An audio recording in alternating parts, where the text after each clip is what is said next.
Yosh bolaman, men unga. O'zicha baqiradi menga. Kim baqirdi ertalabdan? Hamma? Ya'ni xo'jayinda 2 minut kechki qolganimga hammani oldida baqiryapti. Kim edi-yu, kim bo'lib qoldi. O'zicha yosh bola ko'radi. Ketaman. Mani orqamdan gapirgan har bitta gaping menga yetib boradi. Kim edi-yu, kim bo'lib qoldimish? Orqamdan gapirish senga emas. Oldimda sigaret chekmang. Yana bir marta eshitsam ishdan qaytalasan bola. Nima deyapti xo'jayin? Sigaret ber. Xo'sh, senga gapirib turgan gapimmi? Xo'jayin chiqib menga gapiryapti. Ya, lekin Quloq bor ichkarida, quloq. quloq bor lekin to'g'ri aytaysan. Men buni nimaga asabiylashayotganini bilaman. Ha? Xotini bilan urushganda bu. Xotini bilan urushib olib, Mametga kelib, men bilan urushyapti. Hammani oldida baqirib tashlama menga, men ham ko'chani bolasiman, ketaman.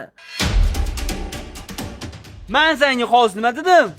Orqamdan gapirmagin. Men oilam ishga, ishimni oilamga aralashtirmaydigan bo'laman, tushundingmi? Oldimda sigaret chekmagin deb aytdimmi senga? Yana bir marta orqamdan gapirganini eshitsam, ko'tingni tepib qaytayman ishdan bola.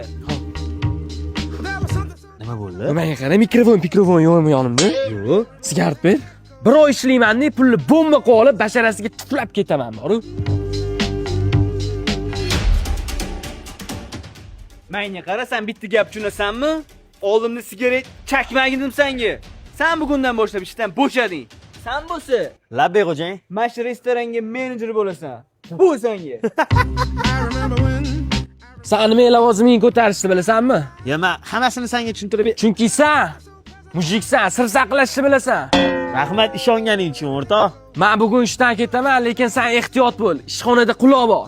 Tilimga juda ehtiyot bo'laman, chunki ishxonada quloq bor.